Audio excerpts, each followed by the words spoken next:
Olá, pessoal. A gente hoje está aqui com 2 convidados. Nós vamos discutir hoje no podcast o que acontece com a mulher depois que ela denuncia. A gente, nessa discussão da temática de violência contra a mulher, a gente busca, até nas nossas palestras lá pela Procuradoria, a gente busca explicar para a mulher quais são os tipos de violência, os 5 tipos de violência que ainda são pouco conhecidos, embora a Lei Maria da Penha seja amplamente conhecida pelo nome, mas muitas pessoas não sabem que ela prevê 5 tipos de violência, e hoje aqui os nossos convidados nós vamos discutir isso. O que acontece depois que a mulher busca ajuda, como é que se dá esse acolhimento, quais são os problemas que ela enfrenta depois. E aí nós estamos aqui com 2 convidados, Dr. César Morel, que é formado em Direito pela Universidade Federal do Ceará, tem especialização em Direito Constitucional pela Escola Superior da Magistratura do Estado do Ceará. Ele é mestre em Direito Constitucional pelo UFC, recém-terminado, né, doutor? Foi defensor público no Estado do Piauí, procurador federal da Advocacia Geral da União, delegado da Polícia Federal, e hoje ele é juiz titular do Juizado de Violência Doméstica e Familiar contra a Mulher no município de Maracanaú, onde ele vem desenvolvendo, a gente vai falar daqui a pouco, um programa excepcional nesse acompanhamento das mulheres depois da denúncia.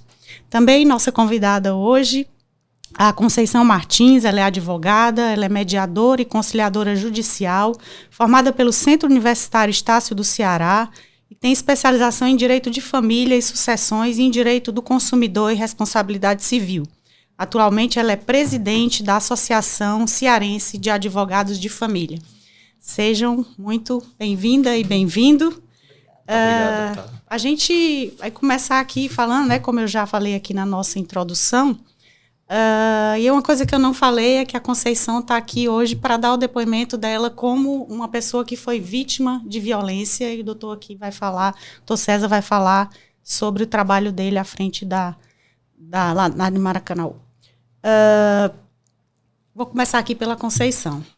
Você pode nos contar aqui, Conceição, como é que foi a sua história, como é que você, de repente, se viu vítima de violência? Foi difícil identificar ou você sofria uma violência, assim, muito clara?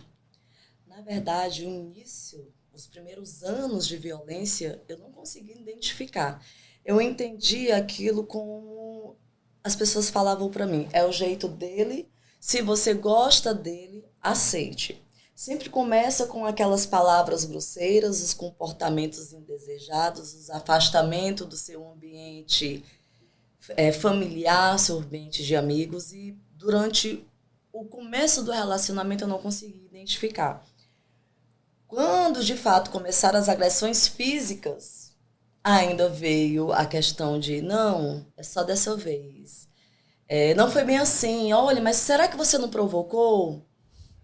O que você fez para ele fazer isso? Quando eu pedia socorro, ajuda a algum conhecido, mas o que é que você fez?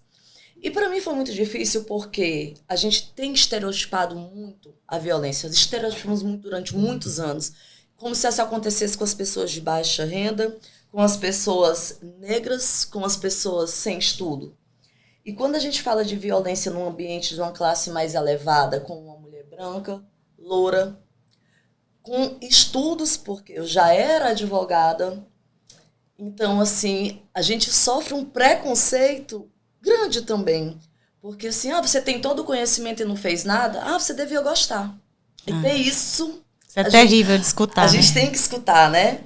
Vai ver que o dinheiro pagava, né? Comentários, assim, ofensivos ao extremo. Então, começou, na verdade, com uma violência psicológica que para mim se tornou normal. Infelizmente, eu já venho de um lar que, apesar de hoje a condição financeira ser outra, mas o lar que eu vim eram de pessoas sem estudos, né? Meu pai e minha mãe sem estudo nenhum. Meu pai, apesar de ter conseguido uma carreira ali como profissional na área militar, mas existia a violência doméstica dentro de casa. Então, para mim, já se tornou algo normal ver uma agressão dentro do ambiente familiar. E aí, quando a gente cresce naquela normalidade, é muito mais difícil para a gente entender que aquilo não é o correto. Porque a gente já viu nossos pais praticando aquele ato, então a gente super entende, não, se minha mãe perdoou, eu também devo perdoar. Se meu pai fez, por que eu seria diferente? Então, foi muito difícil os primeiros anos. E só através de ajuda psicológica foi que eu consegui, de fato, identificar as violências que eu estava sofrendo. Aí eu queria saber aqui do Dr. César, como é que essas mulheres chegam para o senhor? Assim, elas veem o emocional, o medo? Queria que você falasse um pouquinho. Eu acho que, antes de mais nada, algumas premissas são necessárias para entender o contexto de violência doméstica, né? A primeira delas é a cultura. Nós temos que ter ciência de uma cultura patriarcal, de uma cultura machista, de um estado nordestino que ainda padece desses elementos culturais fortes, enraizados, que o homem determina, por exemplo, a roupa, o tipo de roupa que a mulher deve sair, com quem ela deve manter relações, ou quem ela está proibida de manter relações, aonde ela pode trabalhar e se pode trabalhar.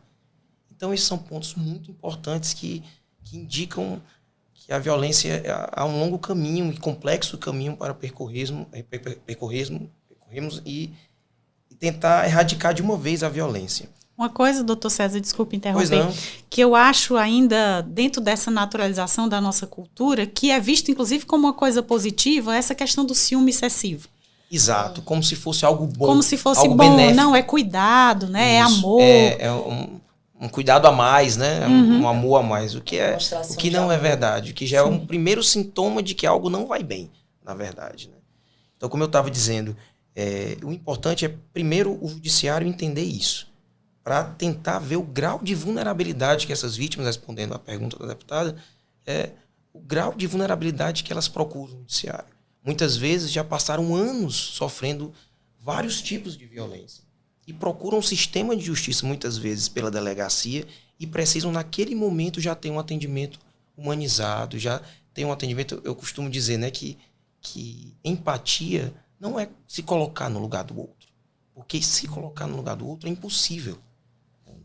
A gente não consegue, né? Na verdade, é uma inverdade. Você não consegue. Você não consegue calçar o sapato do outro. Mas você consegue ouvir com atenção, respeitar aqueles argumentos e partir de uma perspectiva da pessoa e não da sua. Porque quando você parte dos seus preconceitos, dos seus julgamentos, você não consegue ver aquela situação de uma forma natural. Então, eu acho que o grande desafio do Poder Judiciário é lidar com essas mulheres vulneráveis que aparecem, né? Que essas pessoas em situação de violência doméstica não são não vítimas, né? A gente tem que mudar até a nomenclatura. Quando eu chamo de vítima, eu estou trazendo um estereótipo permanente para aquela pessoa. Ela não é ver como morador de rua, né? Ele não é morador de rua, ele está em situação de rua. Aquela mulher está em situação de violência doméstica. E, obviamente, o nosso esforço é para que ela saia dessa situação de violência, apresentando uma outra oportunidade. Há um colega meu, um juiz baiano, que fala algo que é fantástico. Ele diz, olha, o judiciário não pode perder a oportunidade de transformar a vida das pessoas.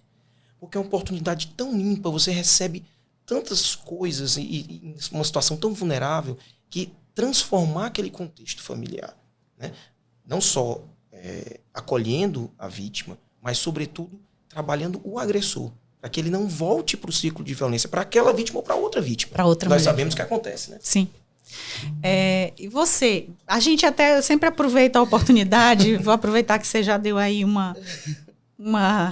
pouquinho do resumo da sua história, para a gente falar dos outros tipos de violência. A gente vê muito, as mulheres só identificam a violência física, mas geralmente a gente vê o que a gente chama de combo, né? A mulher que sofre a violência física, que é como se fosse o último estágio, ela já passou pelos outros. E como é que foi isso para você? Você sofreu a violência patrimonial? Que tipo de violência patrimonial, para as pessoas entenderem o que é? Eu vou até continuar a frase do Dr. César, que eu venho falando muito assim para as minhas clientes que são vítimas de violência doméstica. Assim, se a gente não trabalhar o homem agressor, eu digo, ele só vai mudar a mulher. A mulher, a vítima. A vítima. Ele vai continuar no ciclo. Então, hoje sou eu. Se eu não conseguir mudar aquela postura... Eu não, né? O trabalho que tem que ser desenvolvido com aquele agressor, é tanto que a gente tem a justiça restaurativa, né, que trabalha nesse sentido de desenvolver a questão dos agressores. Se não for trabalhado isso, ele vai repetir, porque é algo que realmente é de uma estrutura, de um conceito, de uma cultura familiar. E eu digo muitas vezes assim, eu não atendo agressores, diante de tudo que eu passei, quando uma mãe me procura, eu digo, olha, a primeira coisa que você deveria fazer como mãe é procurar uma ajuda psicológica para o seu filho e acolher a mulher que ele agrediu. Porque a partir do momento que nós, como mães, eu tenho 4 filhos, 2 homens e 2 mulheres, a partir de nós, como mães, começarmos a fechar a porta para aquele filho agressor e ele não ter o apoio de ninguém, ele vai aquela frase, ou muda ou se muda, pode ser que a gente consiga uma mudança maior. Mas enquanto, infelizmente, a gente como mãe, o amor é incondicional, mas a nossa obrigação social também deve ser formar coletiva. cidadãos para o mundo. Exatamente. Também, pessoas decentes. Exatamente. Uma vez, assim, só para poder trazer, o meu filho de 3 anos bateu na irmã dele, que é mais velha. O meu filho de 3 anos é autista. Eu fiz um pequeno cercado e conversei com ele e disse que homens que batiam em mulheres tinham que ir para a cadeia. Conversei toda a temática ali e botei ele naquele espaçozinho, disse que era a cadeia dele. Ele passou ali um tempo dentro da convicção dele, claro, trabalhando com a psicóloga e tudo. Hoje, na escola, ele é o defensor de todas as meninas. Se qualquer pessoa mexer com ele, ele diz assim, me dê o telefone que eu vou ligar para a Polícia Federal. Tem que prender esse rapaz. Então, assim, a educação que a gente dá para os nossos filhos pode modificar esse sistema de violência como um todo. Mas, voltando à sua pergunta, doutora Lia, assim, eu sofri vários tipos de violência. Eu sofri a violência moral, a psicológica, a sexual e a patrimonial. A patrimonial eu venho sofrendo até hoje. São 6 anos que eu possuo medida protetiva. São 6 anos de luta constante, porque a medida protetiva é o primeiro passo. Depois é que começa a segunda jornada, que é muito dolorosa também. Porque é importante ressaltar que ao pedir a medida protetiva, a gente está ali pedindo um resguardo da gente. Mas para o processo que seja de uma lesão corporal, de um femicídio, é preciso você voltar, abrir um inquérito e dar continuidade. Se você não der continuidade, aquele fato que originou o pedido da medida protetiva, ninguém dá. Então não tem uma continuidade. Então muitas mulheres acreditam que ao fazer o pedido da medida protetiva já resolveu todos os seus problemas. E não é bem assim. Graças a Deus, hoje existe a mudança de que, ao ser retirada a nossa medida protetiva, nós temos que ser comunicada. Mas até alguns meses atrás não era assim. A gente já não sabia mais nem que estava com medida protetiva. Então, quando eu sofri esses diversos tipos de violência, e elas parece que crescentes. Você começa ali com a situação moral, com um assédio psicológico, aí ele vai trabalhando para a parte patrimonial, e às vezes o último estágio é a física. Né? Assim, parece assim, pronto, morreu, explodiu aqui. Que aí você se chega numa situação de ou é matar, ou é sobreviver, ou é fugir, ou é não denunciar. Porque o que eu vejo muitas mulheres às vezes denunciam e não tem para onde ir. E tem que voltar. E essa volta é onde a gente tem aí os maiores, né, situações de feminicídio, assim, aquele não vou te perdoar, porque a gente tem as mulheres que são dependentes financeiramente, e uma dependência que ninguém fala, que é a dependência emocional. Sim. Porque a gente nunca vê o amor da nossa vida, eu digo muito isso, é muito difícil para você como mulher, mãe, ver o amor da sua vida sendo alguém que está destruindo a sua família. Quase sempre pai dos seus filhos, né? É, né? Então, é muito difícil para a mulher ela ter que administrar todo esse sentimento e ainda nos joga uma responsabilidade muito grande. Mas você que escolheu o pai dos seus filhos. É sempre... Né? Até quando a gente é vítima, difícil, a gente é culpada. Como é difícil sair, né? Com tanta gente dizendo que é assim mesmo, que é normal, que eu já vi muita gente falar isso. Não, só muda de endereço, todo homem é igual, pelo menos é pai de seus filhos, te ajuda nas despesas financeiras. A vítima não se enxerga em situação de vítima, ela tem que primeiro se enxergar numa situação de vítima. Eu, no começo, eu não me enxergava, não. Eu disse assim, não, de forma nenhuma, não falei isso do meu marido, não. Meus amigos comentavam, não fale isso, não. De forma nenhuma, não. Quando eu lembro de um episódio, doutor, a violência moral de forma. Ele fazia o mercantil, ele dizia que eu tinha incapacidade de administrar o dinheiro porque ele tinha mestrado em economia e eu, como na época estudante de direito, não tinha capacidade de administrar o que eu ganhava. Então ele já cuidava de todo o meu dinheiro. E aí eu tinha um cartão de crédito e que eu fazia, se ele achasse que eu tinha gastado demais onde eu estava mesmo, ele cancelava o cartão. Então já não voltava nem para casa com as violência contas. patrimonial típica. Típica, né? E eu lembro que ele fazia, todos os meses eu recebia uma tabela de Excel com tudo que foi gasto. Um belo dia eu recebi uma tabela de Excel que tinha lá pimentões, que ele teve que comprar no mercado, porque ele fazia o mercantil, porque não tinha capacidade de fazer o mercantil, então ele fazia o mercantil. E como eu pedi para poder comprar os pimentões e só eu gostava, então eu que tinha que pagar pelos pimentões, estava destacado na planilha. Gente, assim, são coisas pequenas que a gente não entende aquilo dali no ato que a gente está passando como uma violência. Certo. Como é que a gente vai entendendo? Bom, doutor César, o senhor tem um projeto, né, que é exatamente voltado para esse acompanhamento das mulheres na pós-denúncia. E, gente, um projeto reconhecido, já foi, inclusive, matéria na TV Globo, Jornal Hoje. E aí eu queria que você falasse um pouquinho para quem está nos ouvindo, como é que funciona o seu projeto. Meus olhos chegam brilho, assim, é um projeto bacana, porque é um projeto desenhado a várias mãos, né? Teve início com a doutora Janaína Marques, que é a juíza que me antecedeu em Maracanaú. Ela iniciou todo esse movimento. E a gente chegou em 2016 em Maracanã, um ano depois da instalação do projeto, e decidimos que ele tinha que ser um pouco diferente, assim, tinha que dar outros passos, né? E é interessante do projeto porque a gente tenta indicar para essa mulher que ela não está sozinha, que ela vai ter uma jornada difícil, a gente compreende todos os sentimentos que vêm como denúncia, a gente compreende que muitas vezes ela não se sente como vítima, mas ela é uma vítima, né? E a gente que já conhece um pouco mais, a gente já detecta de plano. E a ideia é fazer esse atendimento humanizado desde a delegacia. Então a gente tem uma equipe nossa do Projeto Paz no Lar, na Delegacia da Mulher de Maracanaú, que a partir do primeiro momento preenche um formulário de risco, que é um documento essencial, para que a gente saiba com quem estamos lidando em matéria de agressor.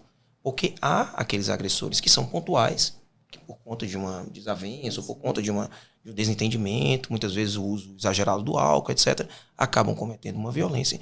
E há aqueles realmente que já culturalmente já tem aquilo e que a violência que foi denunciada, vamos dizer assim, que foi narrada pela vítima, é a pontinha do iceberg de anos de sofrimento, né? Então a gente precisa entender primeiro isso. E o projeto é interessante porque ele inverte o caminho de procura. Então a vítima não procura mais o judiciário, nós vamos ativamente procurá-la. A partir da delegacia? A partir da delegacia. Ela entra no nosso cadastro, vamos dizer assim, do projeto, e nós fazemos visitas periódicas, justamente para não deixá-la sozinha nessa jornada que ela vai percorrer.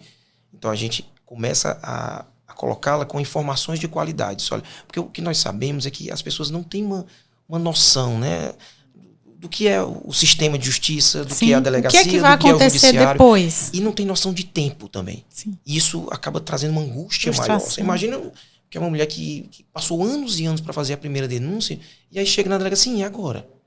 Que tem que ter muita coragem, né? E eu não tenho para onde ir. Ela precisa de suporte inicial, porque assim, se ela não tiver para onde ir, a gente já indica. Porque a coisa interessante desse projeto é porque a gente constrói uma rede de atendimento bem concisa com o município. Então, nós temos parceiros institucionais.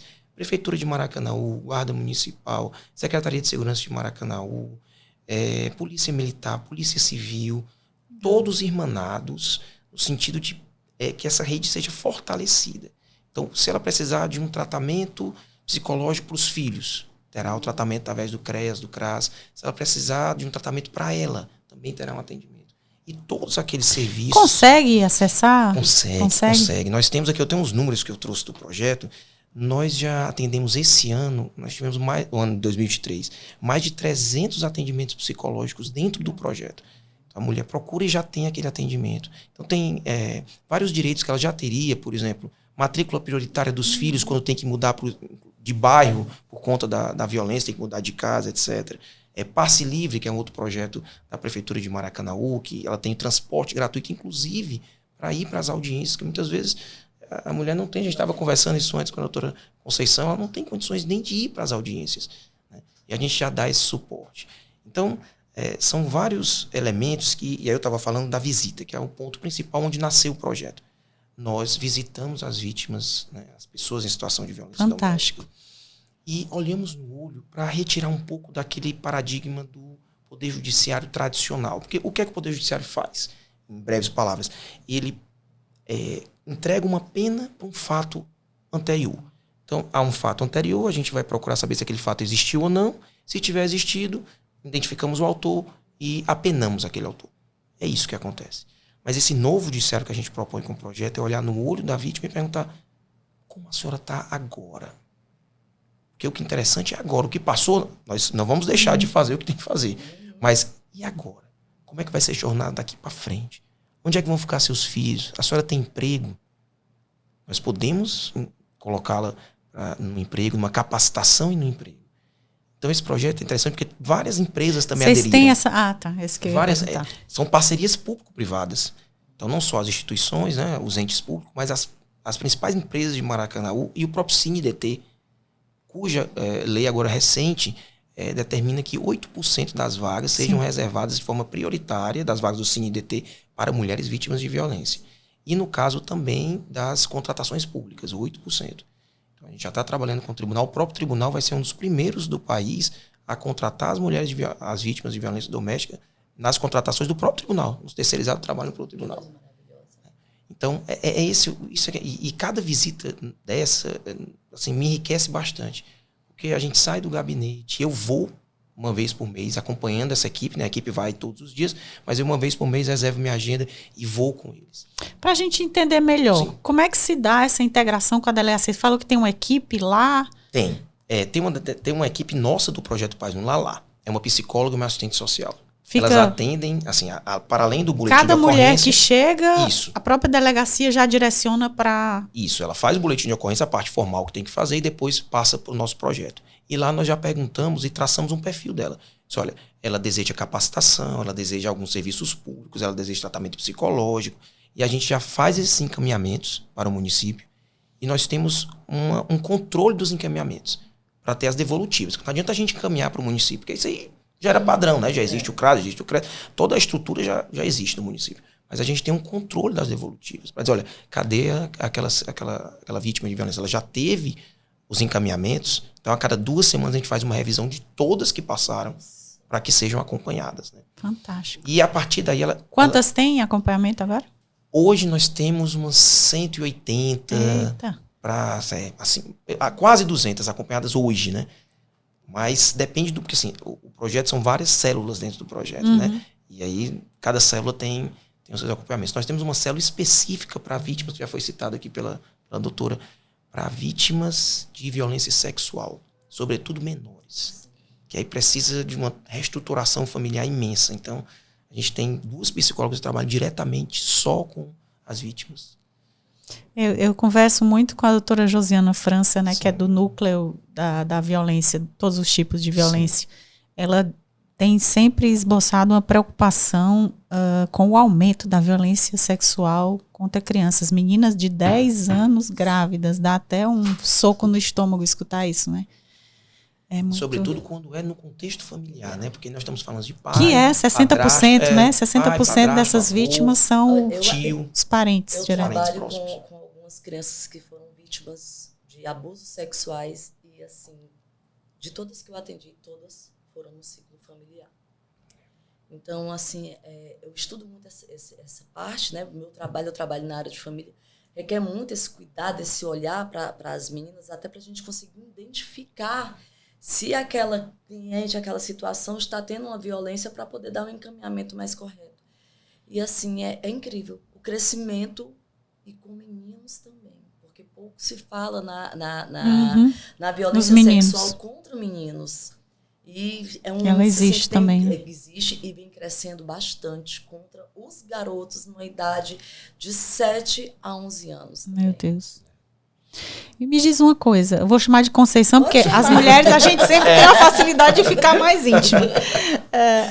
Conceição, o que é que você sentiu, assim, o que é que te faltou? Eu sei que você já disse aqui, né, que você é uma mulher de uma classe privilegiada, mas dentro do teu contexto, da tua realidade, o doutor César falou aqui um pouquinho da dificuldade do emprego, do acesso à renda, boa parte dessas mulheres depende economicamente dos agressores.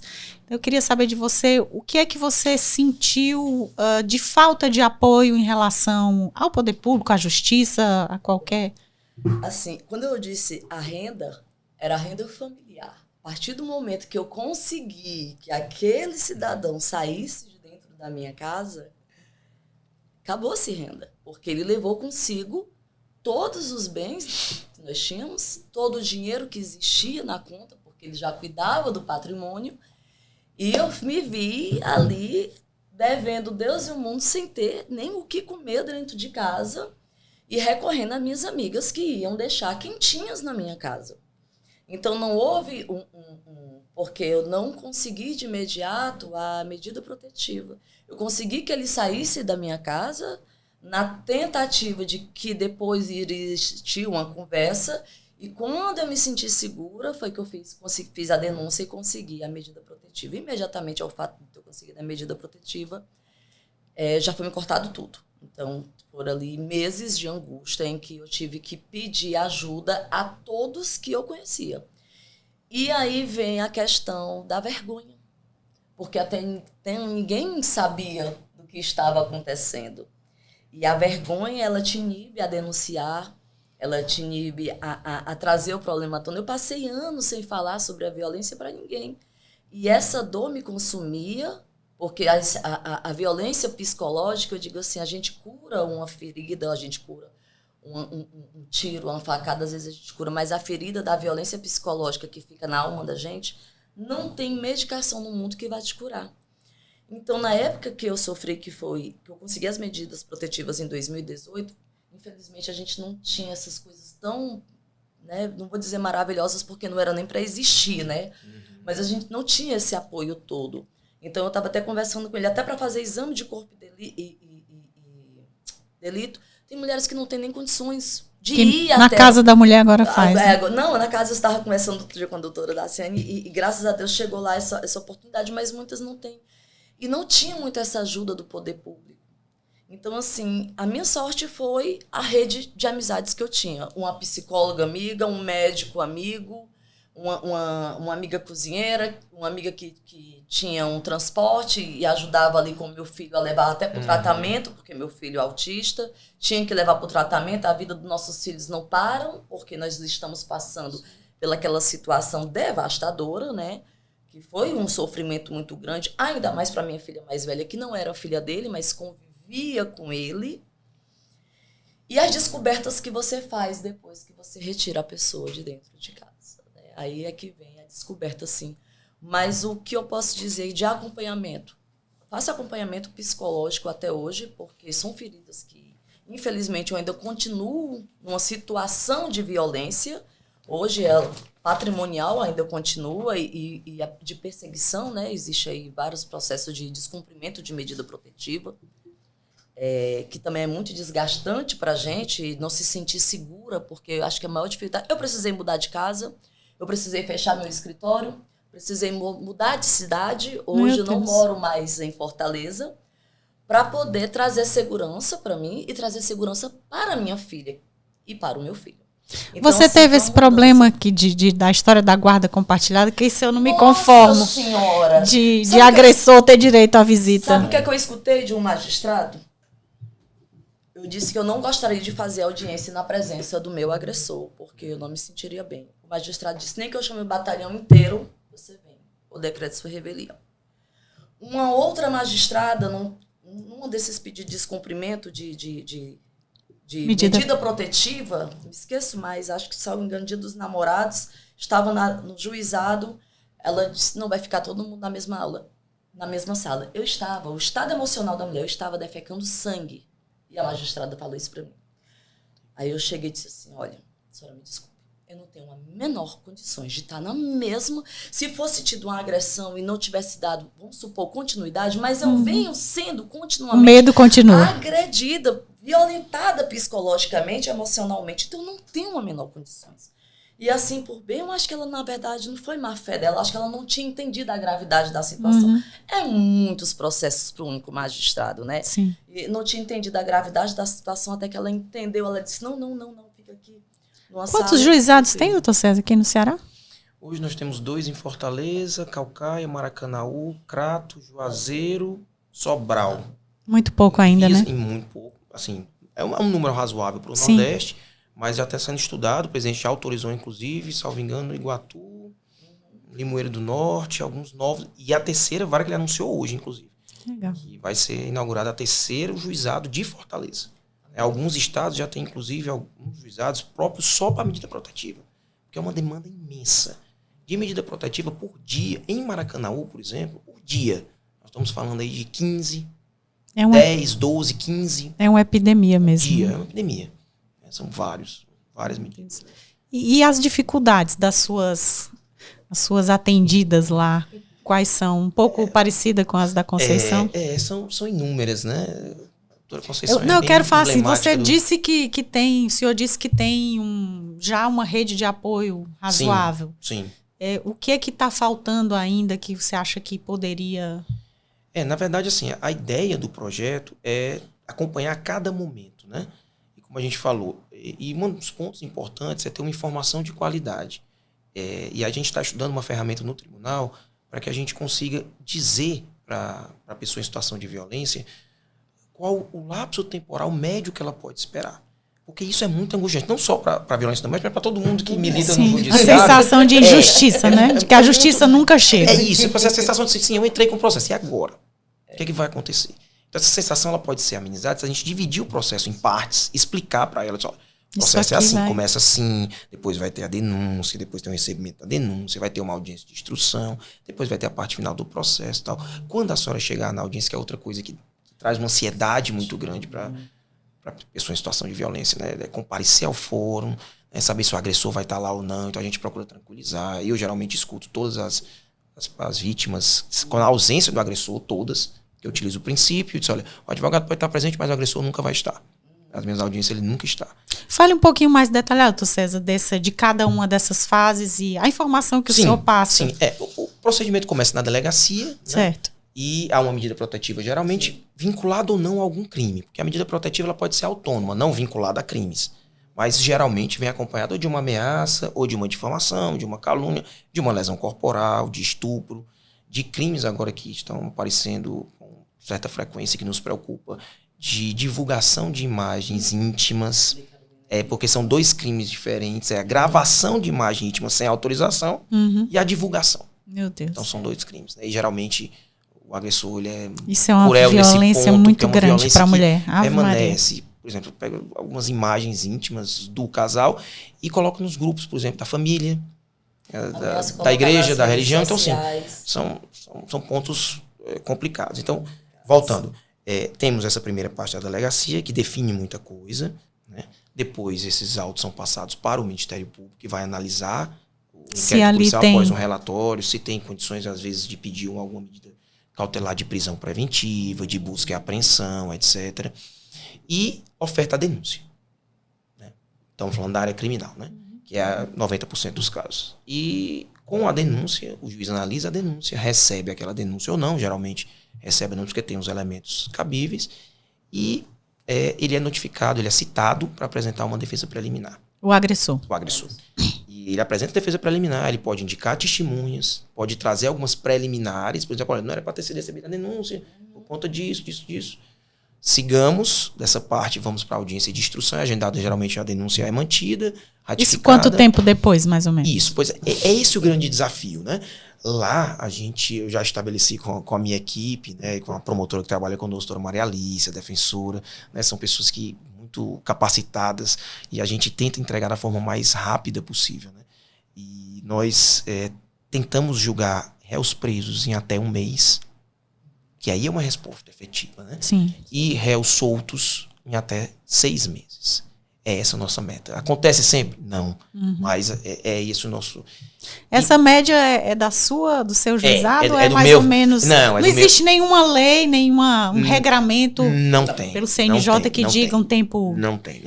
O CNJ, infelizmente, e o CNJ ele começa a analisar algo que tem um indicador que é importante hoje, que é a taxa de congestionamento. O que é isso?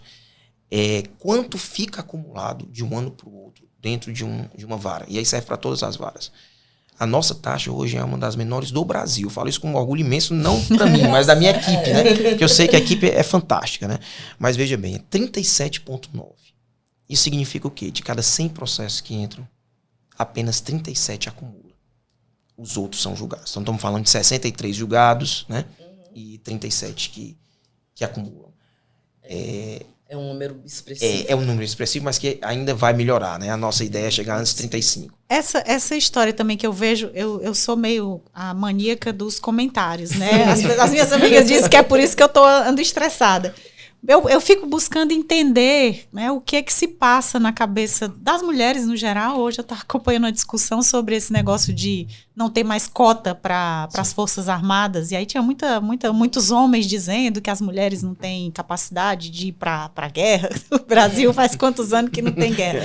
Mas, afinal, a gente vê muito essas coisas, muito preconceito, e eu vejo que as mulheres têm essa sensação de injustiça, de dizer que elas são ameaçadas e que o agressor não é preso. Como é que se decide quem é que vai para a cadeia e quem é que fica solto? Tem um documento que é fundamental, né? Que é isso que eu falei do perfil de risco, né? É um formulário de risco que é preenchido nesse documento. Tipo aquele Proteção na Medida? Exatamente. Proteção na Medida é um programa que permite preencher esse formulário eletronicamente, que é do nosso colega Tiago Dias, que é um juiz fantástico, já foi premiado no CNJ e eu sou suspeito para falar também. As pessoas que estão nos escutando, Sim. Proteção na Medida é um questionário, né? Sim. Onde são feitas várias perguntas, questionário extenso, para avaliar que risco aquela mulher tem de sofrer um feminicídio. Por exemplo, né? perguntar se ele já tem antecedentes em relação à violência doméstica, se tem acesso a armas fácil. Eu acho interessante que ele é muito refinado. Se a mulher acabou de ter bebê, é uma das coisas que... Se quais tem tipo crianças, de violência ela já sofreu, se ele tem alguma ligação com droga, alguma ligação suicida, alguma tendência suicida. Exatamente, essa história do suicídio, se já disse alguma vez, ameaçou de se matar, são todos fatores de risco. Se pertence a alguma facção. Então, são todas perguntas importantíssimas e o interessante é que traz uma nota. Sim, é muito bom. E a partir dessa nota, a gente já sente que as condições podem ser feitas. E geralmente isso é decidido na audiência de custódia. Então, se esse documento chega preenchido para mim, é uma facilidade enorme. Porque, embora às vezes ele seja primário e bons antecedentes, mas tem algumas perguntas decisivas. Por exemplo, ele tem acesso à arma. E tem um histórico de violência não narrado. Que uma das coisas interessantes que nós fazemos lá no juizado de Maracanaú é ouvir a vítima antes da audiência de custódia. Sim. Porque já tem um depoimento dela na delegacia, mas muitas vezes é um depoimento mais formal, escrito. Eu quero sentir e ter o sentimento dela presencialmente comigo lá. Então ela vai no juizado, antes da audiência com ele, que é a audiência que vai decidir se ele permanece preso ou ingressa em liberdade. Eu ouço a vítima. Para entender, não aquele fato em si, porque ela já falou na delegacia, eu quero entender o contexto. Eu quero entender se ela já sofreu essas violências antes. Isso é muito importante para a mulher. Eu quero entender qual o medo, você vê o medo no olho da pessoa. E uma das coisas que o judiciário tem que fazer, e eu até estava lembrando uma frase da Clarice Lispector, até anotei aqui para falar, depois do medo vem o mundo. Depois do medo vem o mundo. Uhum. Então, a nossa missão do judiciário é retirar o medo daquela vítima. Como é que eu retiro o medo? Prendendo o agressor quando tiver que prender, mas principalmente ouvindo aquela vítima, olhando no olho dela, entendendo se ela está em situação de risco. Muitas vezes o que ela diz não combina com o olho dela. E eu digo, senhora, a senhora está numa situação que a senhora não consegue se imaginar. E eu converso, nossa equipe já tem uns psicólogos para atender lá antes dessa audiência. Então é uma audiência que não faz parte do processo, mas é um cuidado que nós temos para entender esse contexto e melhor decidir. Porque muitas vezes também a própria vítima vem dizendo, olha, foi uma agressão pontual, doutor, eu quero me reconciliar e tal. Olha, senhora, entenda primeiro qual é o grau de violência que a senhora sofreu, porque às vezes ela está tão envolvida no contexto que ela não consegue entender. Entenda, a senhora vai conversar com a minha equipe, depois a senhora volta. Doutora, a senhora fez uma pergunta que eu até esqueci de modo de responder, como é que ficava a questão da guarda compartilhada. Sim, e aí muitas das mulheres retiram a queixa ou procuram amenizar por conta do medo de como é que vai ficar os filhos.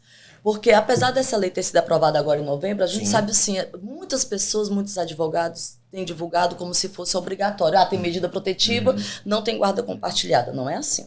Vai do entendimento do juiz a cada caso. Eu tenho medida protetiva e tenho a guarda compartilhada. Estou no pedido de modificação pela dificuldade. Você entenda bem como é difícil para uma mulher, vítima de violência, com um processo em aberto, tendo que compartilhar a guarda. E o que é a guarda compartilhada?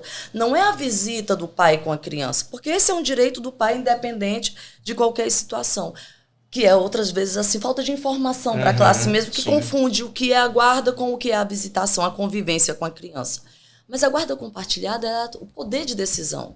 É o poder de, a criança vai estudar nessa escola. Se eu não comunico essa decisão, não tenho essa decisão em conjunto com o pai, eu posso ser acusado de uma alienação parental. Então você uma coisa que não existe, né? Então você já baseado numa teoria que não existe. Exatamente. O Brasil é o único país que existe a lei de alienação parental, né? Assim, e você vê na prática, a gente não vê os homens falando do Estatuto da Criança e do Adolescente. É sempre a alienação parental.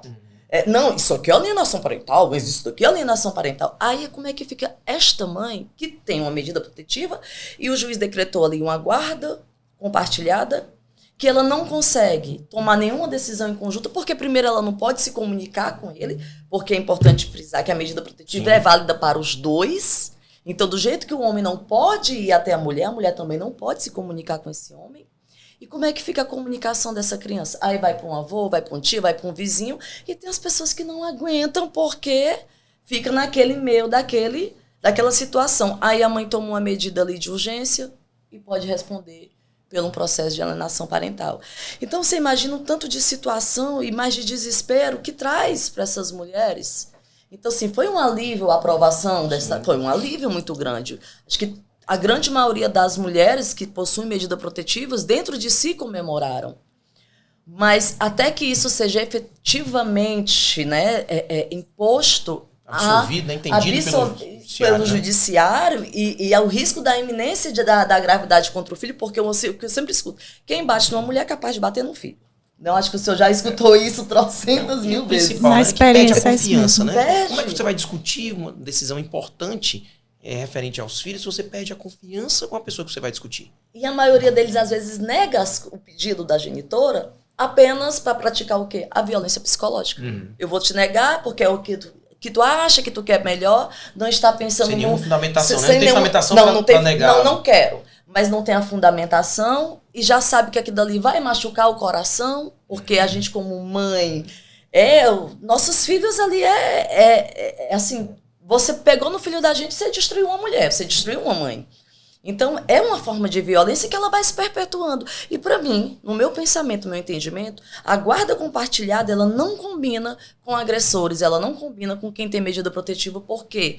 Não é pela mulher e nem pelo homem, é porque o melhor interesse da criança não está sendo preservado. Que é o principal, né? Que é o principal. Bom, eu aqui quero fazer uma pergunta agora como uma pessoa do legislativo, né? Eu sou deputada estadual e a gente busca... A minha frustração é que a gente não pode fazer leis aqui, né? Se a gente fosse os Estados Unidos, que cada estado tem sua lei, a gente buscaria aperfeiçoar. Mas a Lei Maria da Penha também é muito boa e ela vem sendo aperfeiçoada, né? Vem se fechando o cerco para melhorar, para a lei ficar realmente efetiva. O que é que o senhor sente que ainda poderia ter de legislação para a gente proteger ainda mais essas mulheres? Eu acho que a Lei Maria da Penha já traz todos os princípios que poderiam estar nas legislações estaduais, né, enfim. Mas eu sinto falta de um fortalecimento da rede nos municípios e no estado, né, que essa rede possa ser primeiramente conhecida não só dos magistrados que aplicam a lei, mas de toda a população. Há um desconhecimento dos próprios serviços públicos. Então, nós temos um projeto no tribunal que é criar uma plataforma de direitos para que essas mulheres sejam credenciadas nessa plataforma e, a partir desse credenciamento, elas recebam de imediato tudo o que tem direito. Então, hoje a gente faz de forma muito artesanal no projeto, porque a gente já tem os nossos caminhos assim, né, dentro do município, e a gente consegue, já conhece as pessoas, fica uma coisa mais fácil. Mas o ideal é que cada município faça isso, né, e tendo como protagonismo o legislativo, o judiciário, o executivo. Aqui não há nenhum tipo de vanglória para ninguém, mas que o poder público como um todo assuma essa condição e diz, olha, nós já temos bons serviços. O município já tem bons serviços. O executivo do município já tem bons serviços. O legislativo tem uma boa estrutura, como é a Procuradoria da Mulher na Assembleia, como são os ramos da Procuradoria nos vários municípios. Eu ando tão entusiasmada com isso. A gente está é uma ferramenta fantástica. Tentando aplicar, estamos fazendo já o treinamento das procuradorias para aplicar o formulário. Sim, porque a partir daí, veja, cada um que for aplicar o formulário já começa um primeiro atendimento na delegacia. Sim. Então, conversar com a Polícia Civil e colocar já alguém da Procuradoria da Mulher para atender. Então, aproveitar essa ramificação do legislativo, que é enorme, não apenas na capital, com a Assembleia, mas também nas câmaras municipais dos municípios, e fortalecer a rede. É uma capilaridade maior, isso, né? integrar essa rede de uma vez por todas para dizer, olha, mulher, você não está sozinha nesse caminho, você não está abandonada, porque é nessa hora da violência que o suporte falta e precisa de um suporte institucional e oficializado, que ela saiba que está ali. Agora, sim, uma coisa que eu recebo, a gente recebe muito feedback, é ainda o despreparo de muitas pessoas das delegacias. A gente escuta histórias horríveis de dizer... pessoas, esse aí já tem um certo tempo, né? Que eu espero que não aconteça mais. Mas de uma pessoa, um escrivão, um delegado, não sei quem atendeu, ligar para o agressor e dizer, a sua mulher está aqui, vem aqui buscar. São histórias que a gente escuta aí pelo interior. Em cidades pequenas, que elas entram na delegacia, alguém vê e diz, a tua mulher acabou. A gente tinha, até no estado, um programa que foi criado no governo do Cid Gomes, que era aquele ônibus que viajava. Sim. E existe uma dificuldade grande, porque era o ônibus lilás. Então, todo mundo sabia que ali era para fazer esse atendimento. E, para além dos ônibus estarem velhos, porque já tem muito tempo, a vice-governadora está querendo aperfeiçoar esse programa, comprar novos equipamentos e colocar com atendimento de saúde. Que aí você consegue meio que dar uma disfarçada, né? A mulher vai entrar ali para ter um atendimento ginecológico, mamografia, qualquer coisa nesse sentido, e aproveita e faz um atendimento nesse sentido aí, se ela tiver alguma denúncia de violência. Me permita, deputada, só falando algo que eu me recordei agora, sobre qual o papel do legislativo. Penso uma sugestão interessante, seria a criação de fundos. Eu vi a Assembleia, acho que do Paraná fez isso há pouco tempo, cria um fundo específico de combate à violência doméstica, para que esse fundo seja gerido pela parte executiva dos juizados, pela Coordenadoria da Mulher, ligada ao Tribunal de Justiça, e também pelos próprios municípios, que já tem previsão na Lei Maria da Penha para a criação desses fundos, deve estar no plano plurianual, mas não... A fonte seria recursos do Estado ou teria do Estado. Seria interessante, eu pensei aqui agora, você conseguir colocar... Porque a questão da violência doméstica, ela envolve direitos difusos. Sim, ela perpassa todos então, é uma verba que pode ser disponível. E, assim, um projeto que eu estava manejando para criar era um cadastro dos agressores. Porque eu acredito, porque eu digo muito assim, o segredo de justiça ele deve ser para preservar o nome da vítima, não do agressor. E quando a gente bota o segredo de justiça no processo, e a mulher fala do agressor, ela já responde o processo por estar falando do agressor. Então, a gente está protegendo o agressor. E às vezes a gente está protegendo esse agressor e ele pode agredir outras mulheres por não ter o conhecimento. Existe alguma coisa que impeça? Não, até deve ser fomentada a criação, já tem previsão. Eu falo muito assim, se a gente tivesse um cadastro, porque nos Estados Unidos a gente tem um cadastro do agressor, a gente tem um do pedófilo. Então, assim, a gente bota o nome da pessoa no sistema, a gente já sabe o que aquilo dali pode representar. Mas a gente não tem isso para os agressores. Então, aquele homem que tem uma medida protetiva, a gente não sabe que aquele homem tem, algumas outras mulheres se envolvem e as situações perpetuam porque é aquilo que a gente conversou, né? Às vezes muda a vítima. Sim. Não a pessoa. Nessas histórias que eu tenho escutado aí nas minhas andanças pelo interior, outro dia eu escutei uma história, uma sugestão nesse sentido. E é um irmão de uma mulher que sofreu feminicídio, ela é uma cearense de Lavras da Mangabeira, foi morar acho que em João Pessoa e lá... iniciou um relacionamento e, enfim, ele acabou assassinando logo no comecinho da relação. E ele me disse uma coisa que eu tenho repetido bastante para mostrar para as pessoas que essa questão da luta, se você não consegue entender isso como uma coisa necessária como sociedade, que você busque entender pelo amor que você tem às mulheres que estão próximas a você. Isso. Então foi uma coisa que ele me disse nesse dia, né, que ele não dava muito valor, muita importância a essa questão da luta das mulheres, mas desde que ele perdeu a irmã, ele vem batalhando por uma lei nesse sentido, de criar, porque essa pessoa que assassinou o irmão dela era já um acusado, tinha algumas coisas já, porte de arma, eu acho que violência contra mulheres, e ele disse, meu Deus, a minha irmã, parece que, se eu não me engano, ele disse que foi no 2º ou 3º encontro, ele meio que inventou o negócio, vamos na minha casa para eu trocar de roupa. E lá ele é visivelmente um psicopata. O agressor, na verdade, tem que ser trabalhado, né? E um dos pontos interessantes que o Estado pode ajudar é nesse trabalho de roda de reflexão, criar algum mecanismo. Hoje nós temos a Central de Alternativas Penais, que nos ajuda bastante no monitoramento eletrônico, por exemplo, desses agressores que, quando saem da cadeia, a necessidade, porque é um momento muito sensível, né? Eles saem do presídio e aí gera toda uma repercussão na família da vítima. Diz, olha, ele saiu. Aí tem pressão da mãe da vítima, tem pressão de não sei quem, dos familiares. Então fica uma situação muito sensível. E eu me preocupo muito com essa saída do agressor, porque é uma saída... É o momento da vingança. As penas também são muito curtas, muito pequenas. Então a violência doméstica, manter um agressor preso é complicado processualmente falando, né? Assim, nós mantemos por um tempo, mas o ideal é que se julgue logo o processo. E muitas vezes, na sentença, ele é colocado em liberdade. Que é uma contração. No momento que ele é condenado, ele é colocado em liberdade, porque geralmente no regime semi-aberto. Geralmente é para ser no regime aberto, na verdade. Então, fortalecer os regimes também. Como é que está sendo aberto? Como é que está sendo semi-aberto?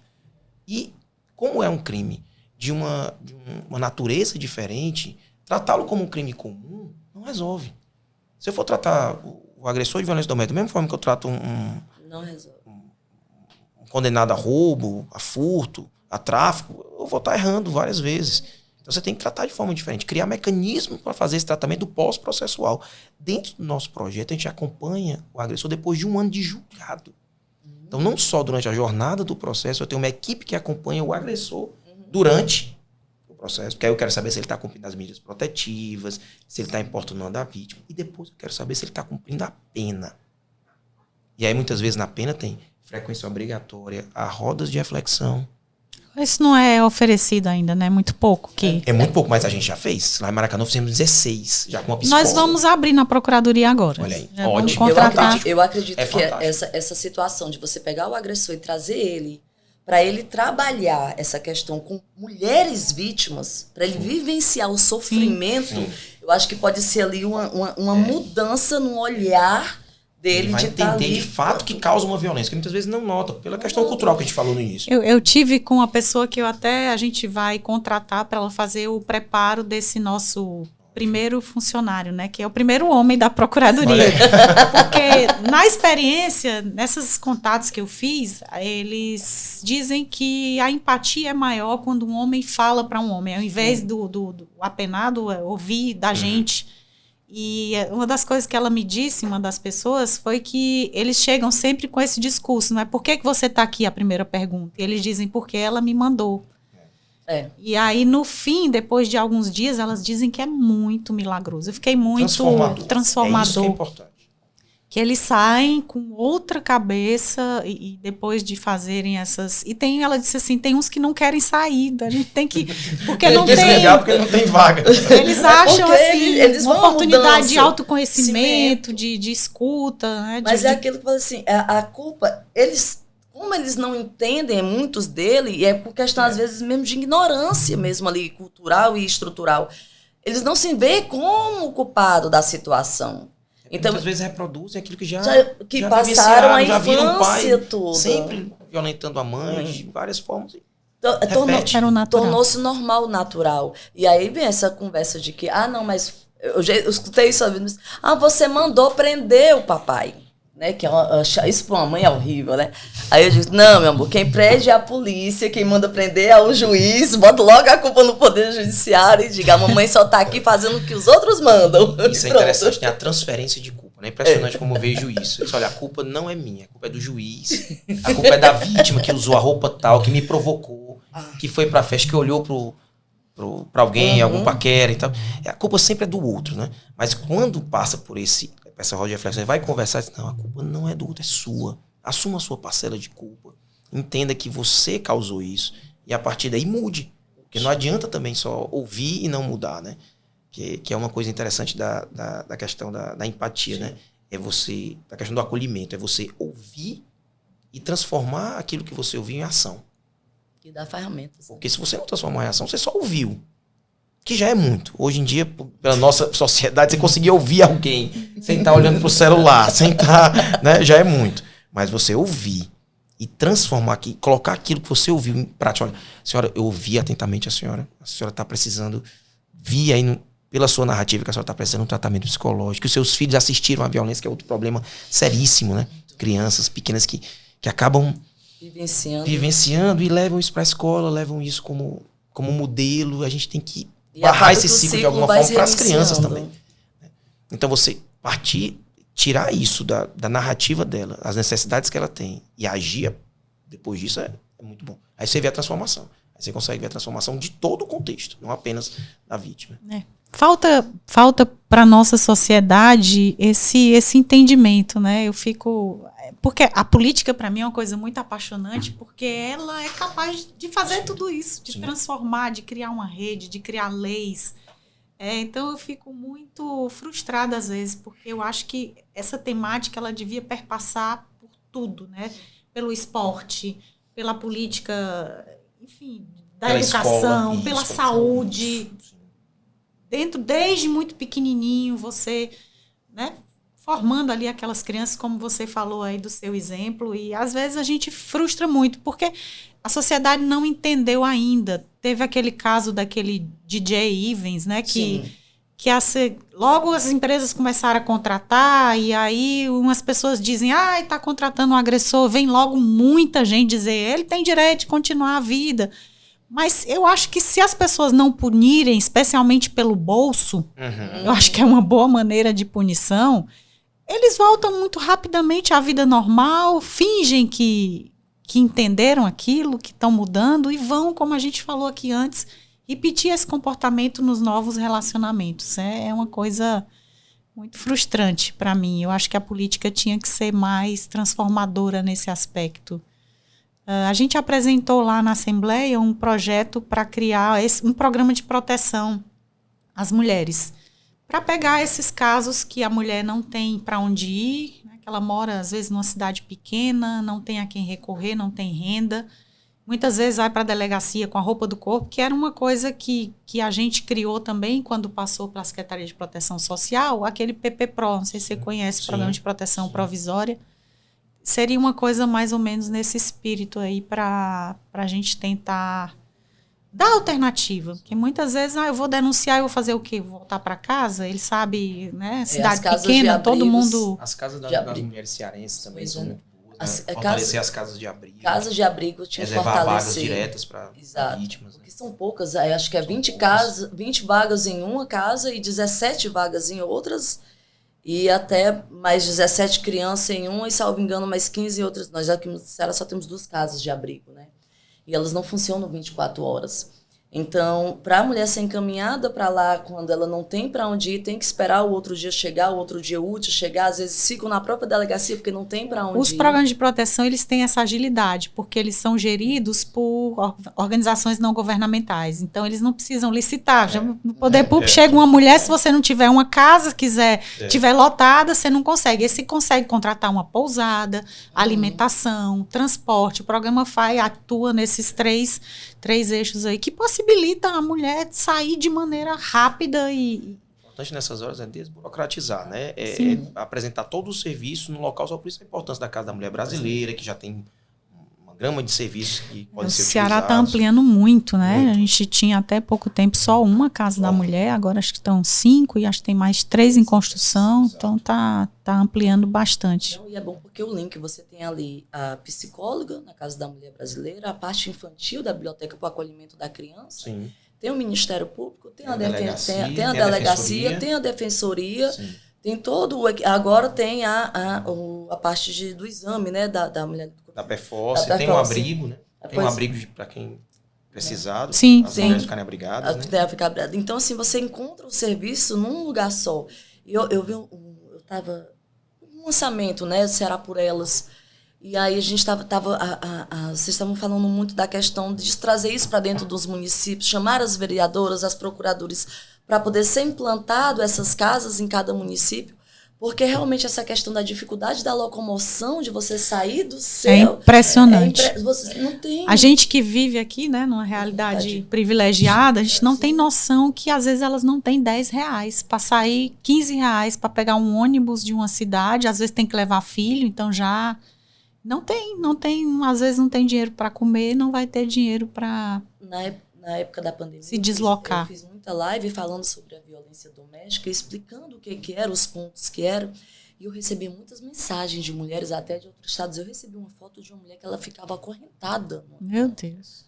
quando o marido dela saía para trabalhar à noite, porque ele tinha medo dela sair e trair ele. É assim. Eu dou algumas palestras em Maracanã e algumas empresas, né? Até para retribuir as parcerias público-privadas. E não raras vezes terminou a palestra, 3, 4 mulheres procuram. Dizendo, Meu Deus. Olha aqui, ó, a foto aqui, isso aqui foi ontem. Ela sendo lesionada. Vamos procurar a delegacia e a gente faz todo o procedimento para acompanhar. Mas é uma realidade muito cruel com as mulheres. E há uma dívida nossa da sociedade com as mulheres. É uma dívida que precisa ser reconhecida, né? A gente tem que partir desse pressuposto que a sociedade não é igual para homens e mulheres. Não é. Que o olhar é diferente, né? Tem uma campanha fantástica, depois olhem no YouTube lá, é He for She, né? Uma campanha da ONU. E tem um vídeo que é emblemático lá, que é um rapaz, né? Começa um rapaz saindo à noite nas ruas, né? E aquela escuro e tal, e olhares de outros homens assim olhando e tal, a gente percebe que tem uma coisa estranha. No final, não era um rapaz, era uma mulher. Aí você entende aqueles olhares, né? Você entende por quê. Por quê? É que o olhar é diferente, né? A malícia é diferente, a vulnerabilidade. Se fosse um homem, não tinha aquele tipo de olhar, não tinha. Então, a sociedade tem que entender isso. E, a partir disso, começa a adotar as providências. Nos comentários, né, eu fico vendo, e aí tem muita gente que usa assim, vocês querem dividir. É como se a gente hoje tivesse em patamares iguais. Não estamos. Então, não adianta. Os direitos humanos têm esse princípio, que você não pode tratar duas pessoas que estão em patamares e degraus diferentes como iguais, senão vai continuar. Se você der o mesmo para esse aqui que você dá para esse, ele nunca vai... Queríamos que tivéssemos no mesmo patamar. Seria muito melhor, muito né? Bom, mas na realidade, eu entendo essa dívida. Hoje mesmo eu estava fazendo caminhada na rua. E é engraçado o tanto de piadinha que você escuta. Meu marido estava lá atrás. Mas o tanto de piadinha eu fazendo caminhada que eu fiquei assim, meu Deus do céu. Ainda bem que eu estava num local que tinha uma segurança. Mas a gente não tem sequer o direito de fazer uma caminhada sem ser importunada de alguma forma. Só pelo fato de ser mulher. Eu tenho uns amigos que eu fico tentando catequizar, né? Tanto para a importância da história das mulheres, como para outra causa minha muito forte, é a população LGBT. E aí eu falo. Aí eles ficam brincando, né? Depois, não, isso aqui não pode falar na frente dela não e tal. Aí depois eles vêm assim com umas conversas que... Ai, Lia, eu ia dizer que tu tá bonita, mas eu não posso. Aí eu não posso porque não sei o que. Aí eu digo, olha, vocês não entenderam nada. Volta tudo. Eu fico dando de raiva com eles. Eu disse, vocês não entenderam, eu vou começar tudo de novo. Porque voltando para a história do igualar, né? Igualar os direitos e tal, eu ouvi um negócio fantástico que é assim, desigualar para igualar. Há necessidade de se reconhecer que existe essa diferença, então desiguala para aí sim igualar. Sim. Não tem o mesmo patamar. Se você não colocar no mesmo patamar antes, você não consegue igualar. Não consegue. Você tem que tratar os desiguais de forma desiguais para que haja uma igualdade. Se você dá a mesma coisa para os dois hoje, você está cometendo injustiça. Não adianta. É verdade. É que nem filho, né? A gente que sabe a necessidade de cada um. Tem que dar um pouquinho. E a gente dá um pouquinho a mais para uma coisa o que está precisando mais. Que está precisando mais para que eles possam chegar. Eu uso também essa comparação, que é mais fácil entender em relação aos filhos. Eu disse, mamãe, por que eu não sou assim? Mamãe? Eu digo, cada um tem as suas particularidades. Aí eu vou explicar o que é a particularidade de cada... mãe, então por isso que para ele é assim, para mim é assim, né? Eu digo, meu filho, porque cada um tem o seu jeito diferente. Cada dentro da mão é diferente, né? Cada um tem a sua função. Bom, estamos caminhando aqui para o final. Gostaria de fazer alguma consideração final? Gostaria de agradecer o convite e dizer assim que a gente está num momento que eu digo muito assim, da semente, do plantar.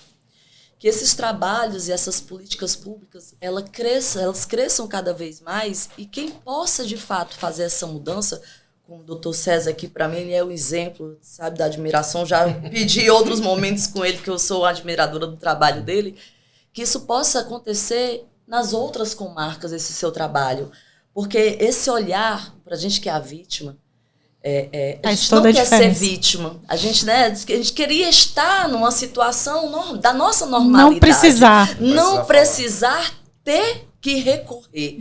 Mas já que precisamos, que a gente tenha aonde recorrer. Que a gente possa ter esse olhar do magistrado a entender o nosso sentimento, porque muitas coisas a gente não consegue colocar no boletim de ocorrência. Tanto que hoje eu digo para meus clientes, já leva em formato de Word pronto e lá encaminha para o escrivão para facilitar o trabalho dele. Verdade. Né? Eu falo muito isso para os meus clientes. Vai fazer, já leva tudo digitado, chega lá, só em Word, manda no Dropbox, no e-mail, no que for para o escrivão para poder facilitar o trabalho.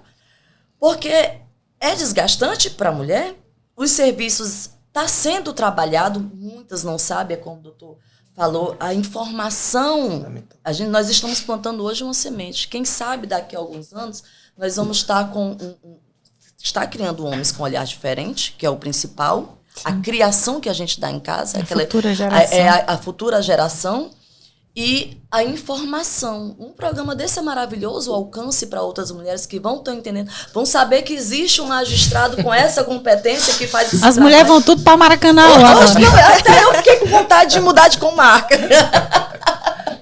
Com todo respeito. Mas é porque é muito bom a gente, como mulher vítima, saber que existe um programa apoio, desse, né? Um acolhimento desse e um retorno muito grande, tanto para as mulheres vítimas, como uma melhoria dos homens. Sim. Porque não é só enjaular, como o senhor disse, não adianta enjaular e não cuidar, transformar. E não transformar, porque nós somos humanos, não fomos feitos para estar em jaula. Se nem os animais foram, quem dirá nós? Como é que nós vamos crescer, amadurecer sem um conhecimento e um tratamento? Sim. E esse tratamento, tanto para o homem quanto para a mulher, é de suma importância. Então, parabéns pelo seu trabalho, parabéns por estar aqui trazendo essa informação a todo o público. Doutor César, suas considerações? Queria agradecer o convite, deputada Lia Gomes. Fico muito feliz de estar aqui, honrado. Né? Falar de violência doméstica é algo que me deixa muito feliz, assim, muito realizado. Eu sou muito realizado no que eu faço. O combate à violência doméstica passa sim pelos homens. Então, pouco adianta a gente falar e não chamar os homens para essa discussão, que é fundamental. E nós sabemos que existem diversos homens com diversos pensamentos, diversos tipos de homem, mas todos têm que estar nessa discussão. Né? E aí eu costumo falar uma frase de Fernando Pessoa que diz assim: somos do tamanho dos nossos sonhos. E a gente sonha com uma justiça mais próxima da sociedade, como um Estado, na verdade, como um todo, com o legislativo, o executivo, instituições irmanadas, um relacionamento interdisciplinar que promova realmente a paz, né? E eu queria deixar um recado para as mulheres, para todos, para seguir o nosso projeto no Instagram, que é @Projeto Paz no Lar. Nós já temos... Estamos aqui com... Isso, estamos com o Bottom, né? A gente, assim, a equipe é tão apaixonada por esse projeto e eu me abasteço tanto dele, que é muito bom, né? Assim, quando você faz uma atividade por muito tempo, que é o meu caso, já tenho 17 anos, 16 anos de magistrado, você acaba engessando se não sair para coisas novas, se não se permitir ver da forma diferente algumas coisas. Então, toda vez que eu vou visitar as vítimas, eu até brinco lá com a equipe, olha, vai acontecer alguma coisa especial, eu tenho certeza, porque eu vou e aí eu me emociono, e ela se emociona, e a gente consegue trazer isso para o papel, consegue depois levar esse sentimento para o processo, para entender aquele contexto. Então, é algo muito bom e é algo que me deixa muito satisfeito. O nome aqui do projeto é uma coisa que eu sempre digo também. Eu digo, gente, não é por privilégio, não é só pelas mulheres. Porque um lar que é violento, ninguém está feliz. O homem não está feliz, as crianças muito menos. E aí a gente trabalha por paz no lar. Bom, gente, se vocês conhecem alguma mulher que sofre violência, se você for de Maracanaú, já está com meio caminho andado, doutor César, maravilhoso. Queria muito agradecer, Conceição, você trouxe aqui a sua experiência, é muito bom para as mulheres verem que alguém teve coragem, que denunciou e que hoje deu a volta por cima, que está bem, e que a gente tem tanto medo, às vezes, de sair daquela situação e assim, eu tenho certeza que todo mundo que tem coragem, que sai, muda para melhor. Pode ficar sozinha, mas o seu sozinha vai ser melhor. Aquele ditado, né? Antes só do que mal acompanhado. Isso é muito verdade em relação às mulheres que sofrem violência. Muito obrigada, doutor César. Parabéns pelo seu trabalho. Gente, a gente fica aqui. Muito obrigada e até o próximo podcast.